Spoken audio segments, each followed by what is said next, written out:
श्रवण, कीर्तन और मनन। ये साधन त्रिक है जिससे साध्य की प्राप्ति होती है, अर्थात शिवलोक की प्राप्ति होती है। पहला साधन क्या है? श्रवण, दूसरा कीर्तन और तीसरा मनन। साध्य क्या है? भगवान शिव के पद की प्राप्ति, यह है साध्य। और साधन क्या है? साधनम तस्य सेवनम। यहां साधन त्रिक का वर्णन किया है ब्रह्मा जी ने। श्रवण, कीर्तन और मनन, इस साधन त्रिक है जिससे साध्य की प्राप्ति होती है, अर्थात शिवलोक की प्राप्ति होती है। पहला साधन क्या है?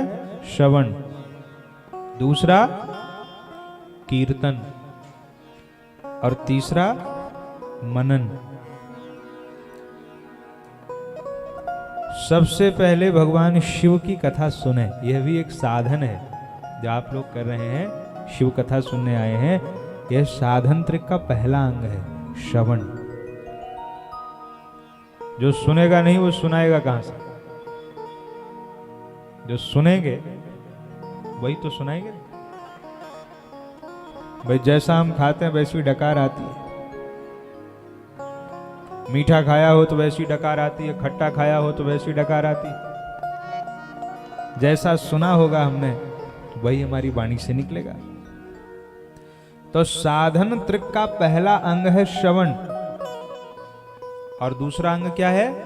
कीर्तन, और तीसरा अंग है स्मरण।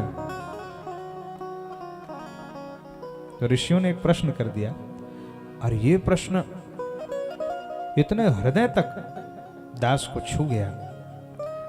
आप संतों की दृष्टि देखिए। संतों ने कहा, आप कह रहे हैं कि साधन त्रिक से कल्याण हो जाएगा। कहा बिल्कुल हो जाएगा। पर ऋषियों ने कहा, सरकार पर जो गूंगे होंगे, बहरे होंगे, वो श्रवण कीर्तन कहां से करेंगे? क्या गूंगों का, बहरों का कल्याण नहीं हो सकता क्या? धन्य हो सूत जी की आंखों में अश्रु आ गए। धन्य हो शौनकादि ऋषियों, आपकी दृष्टि कहां तक है? समाज के सबसे निचले हिस्से तक आप लोगों की दृष्टि है। और तब वहां पर वर्णन किया है, ऋषियों ने वर्णन किया है, और यही कथा नंदी भगवान ने सुनाई है।